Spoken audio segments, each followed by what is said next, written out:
So, as many of you know, or maybe you don't know, I got a lot of new people this past year to the channel, and I'm grateful for that. But this week is my week of top 10s. I do it the first week of every new year, and as the name implies, I do all my standard reviewer top 10s, like the best and worst anime, a couple Yu-Gi-Oh! Top 10s, the best worst movies, all in one week. I just think it's kind of a fun way to do things. And I was prepared to do it as I've done every year for the past 3 years. I think I've been on YouTube. But then I went away for the week, and while I was away, I was doing the whole family thing and all that. I was talking with relatives, and we were talking about movies that came out this year, and I kind of realized something. The bad movies that came out this year, first up, I didn't review a lot of movies this year, but I go to the movies quite a bit. But the movies I reviewed, or the movies I saw, nothing was really standoffishly terrible. I mean, there were bad movies. There were some awful movies, but nothing, except for number 1 or number 2 on this list, really got to me on a visceral level. Even Batman v Superman or Suicide Squad, I got over pretty quickly.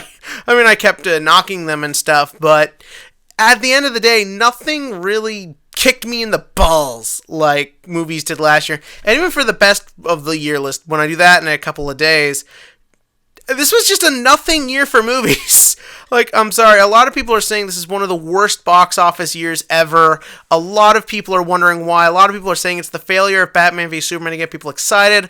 A lot of people say it's because Deadpool took all the wind out of everything. A lot of people say it's because too many movies got listed, too many awkward dates. Hey, if you think last year was awkward, look at this March. This March looks like your standard June or something. But the thing is that I never left the theater too mad. When I did my Batman v Superman review, I was pretty annoyed, but again, there's still things I like in this movie. Henry Cavill as Superman is great. The action when it does happen is pretty cool, but just nothing, not a ton to say. Or even I'm gonna do something different. Here are a couple of examples of movies that were good, but I had stuff in it that really left a sour taste in my mouth. Arrival. People are saying it's the best movie of the year. I'm going to be straight up honest. There's a twist that comes later on in this movie. I won't spoil it here, but it's god-awful. I don't understand why everyone's praising it. It's terrible. It completely, what is a realistic, or trying to be a realistic take, one of the most real feeling of this sort of idea of our first encounter with aliens just gets ruined by this awful twist, but people are praising it, and I'm like, what? But there are things that are amazing in the movie, like Amy Adams, Jeremy Renner's good, Forrest Whitaker's really good, the aliens are good. Most of the movie is good, but there is just a twist that kills me. Do I put that on this list? It doesn't really deserve it. Or Fantastic Beasts and Where to Find Them. I thought it was going to be bad, but I had fun with it. But, again, there's a thing they do at the end that just pisses me off.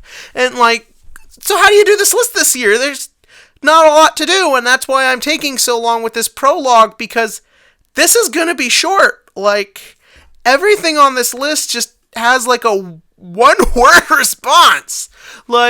There's just not a lot to say about all this, so that's why I want to do a bit of a long opener, because I want 2016 in film to be remembered for what it is. This was a long, stressful, overly drawn out year, and not just for the stuff in my life, a very demanding job, trying to keep up with everything here, and trying to do everything I try to do, but just the whole year was a slog. When I was going through my list of movies I saw, I keep track so I can remember what I saw, I forgot half this crap even came out this year. Batman v Superman feels forever ago.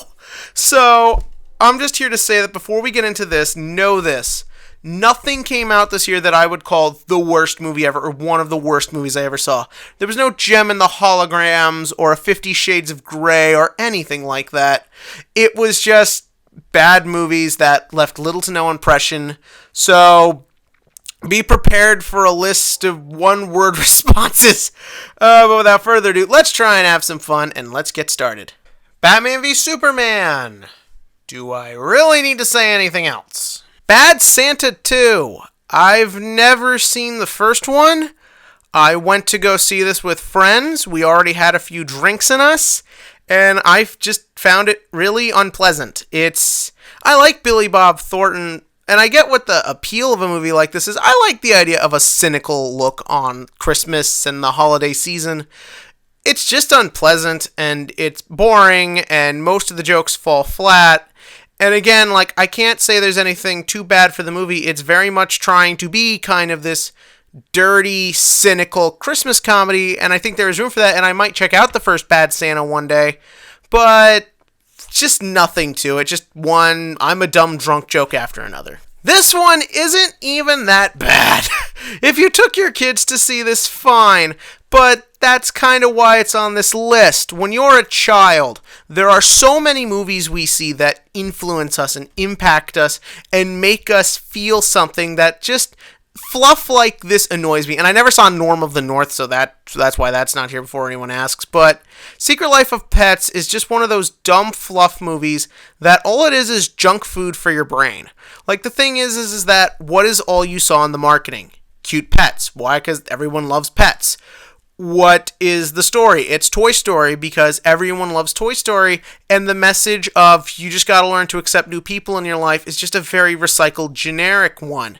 The comedic talent is good, and every actor does their best with what they're given, but again, I just feel that, in today's world where there is so much kids media, you really need to step it up, and Illumination does such an insane job on their marketing. This movie was everywhere, and like the Minions, and I was seeing advertisements for Sing, their new movie that's out, which is okay, before Secret Life of Pets came out, and they were already saying from the makers of Secret Life of Pets, they piss me off. Like, just the super marketing and the insurance that it will do good.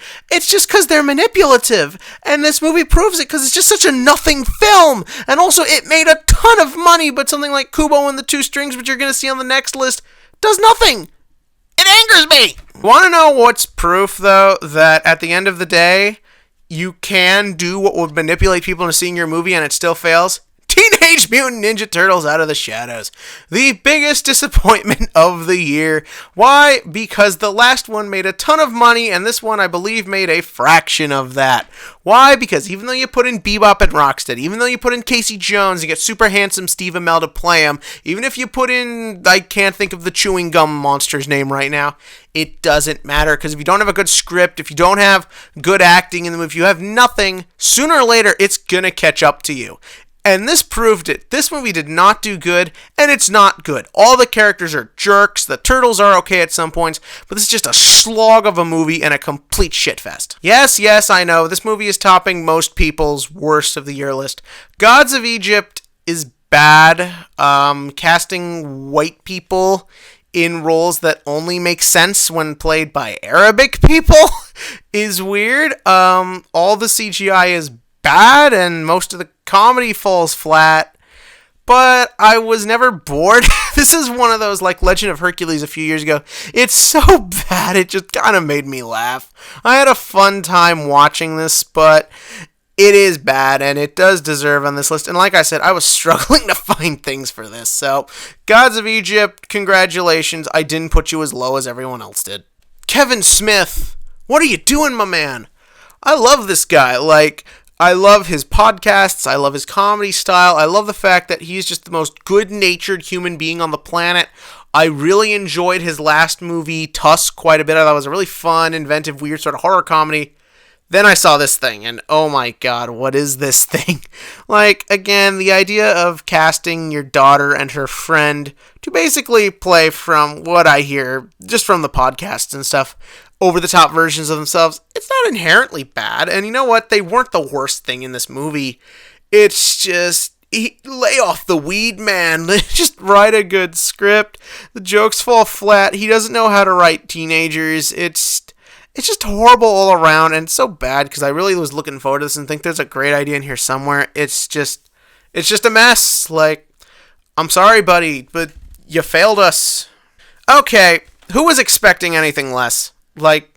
Seriously, it's like what I said about Fantastic Four last year. It's, what were we expecting? You know what? I don't even like the first Independence Day. Will Smith is charming. Jeff Bridges Goldblum was okay. But, it's just such a dumb movie. And this one doesn't even have the added benefit of being I guess to a certain extent a trailblazer, because at the time when Independence Day came out, a lot of that wide destruction of landmarks hadn't been overdone as much, but it's so oversaturated, and all this movie felt like was a rehash of everything, minus the charm of one of our most charming actors. So, yeah, if you haven't figured this out, if you, what do I even have to say? Everyone panned this movie. Just, I hate you, Roland Emmerich. You're worse than Michael. Did you know this movie came out this year? I wouldn't have. When you have relatives in town, you sometimes get dragged to movies you don't want, and that is this one. Middle school, the worst years of my life, pissed me off because as someone who had a horrible time in school, but when they graduated, got over it because they were in the real world, this movie just feels entitled and pandering. You have bad actors doing bad performances in a movie that, as far as I can tell, is just about endorsing the worst things in people.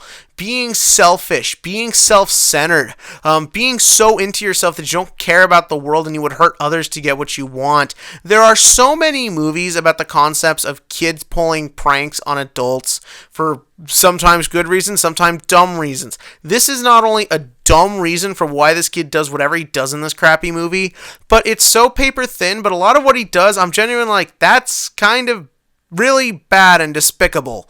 And that's what I can say about this movie. I like James Patterson, to whom this movie is based off a book of his. I like him as a writer when he does like murder novels and stuff. He makes really fun books. But dude, stop writing children's novels. Again, I've never read any of the others because, like I've said throughout this list, I don't care about any of these movies. Behold, the other movie that's topping most people's worst list. Max Steel. What's there to say? No one wanted it. No one was asking for it. I only checked this out because I actually thought the costume looked kind of cool, but then the cinematography in this movie is so batshit crazy, it doesn't really do it justice. On top of that, you have a really bad female lead who really makes the whole thing awkward. Your male lead's not much better, and honestly, the movie is just kind of weird to follow. Like, if that makes any sense to the nobody who saw it, like, I really, even though it's such a simple story, this is so obviously a TV pilot that they thought they could make some extra money on that. I just have a hard time getting really worked up about it. Yeah, that's it. It's just the fact that out of all the other movies that came before it, I just found this one to be worse, I guess. God's Not Dead 2 is number 1. Okay, I'm going to get through this fast because this is a PureFlix movie and there are many religious people who get into these types of films. So I'm going to run through it before I get my ass lit on fire. It's awful. Like, I'm sorry if you are someone who enjoys these movies, that's great. Movies should be for everyone and you can react however you want, and how you react is totally up to you and who you are. However, to me, and this is not a religious thing, I really couldn't stand this movie. It's just the fact that, first up, I like courtroom dramas. The courtroom case in this makes no sense. The agenda it's trying to push, it doesn't do a good job of, because I have friends who are very Christian who couldn't stand it. The acting is all around bad. Melissa Joan Hart is trying, but it's not good.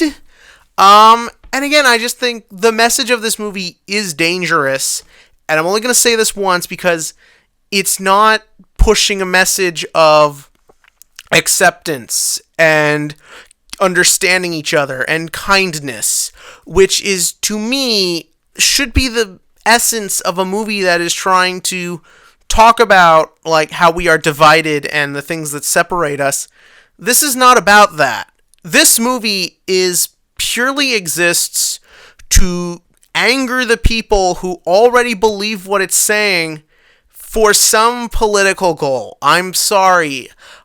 I just hate these things. Like, they're so obvious that that's what they're doing, but they trick people.